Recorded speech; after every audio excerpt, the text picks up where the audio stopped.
non la noi che siamo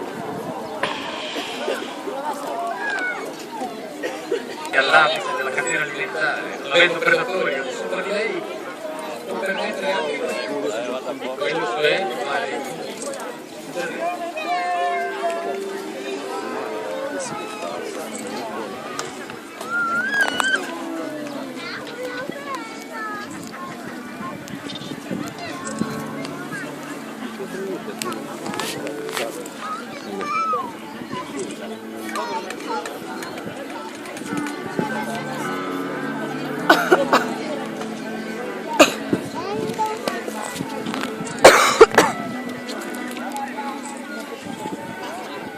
sono tante storie, tante leggende legate a queste piante.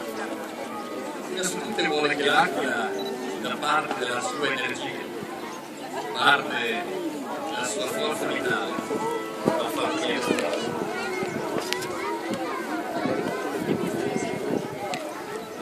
E lui, al volo, intanto, sono arrivati senza voi anche gli Apple. Noi in particolare si chiamano Brooks e Vicky.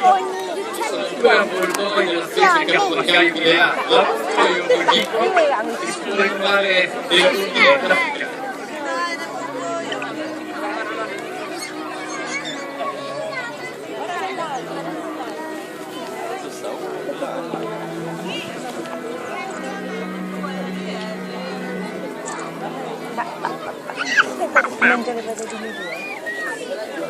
Che prendere con che più sulla testa per gli avvoltoi. Queste sono un tipo di carcasse, in questo modo si possono riempire molto sottili. Molto sottili. Essendo gli afghani, anche lì ci sono molti altri.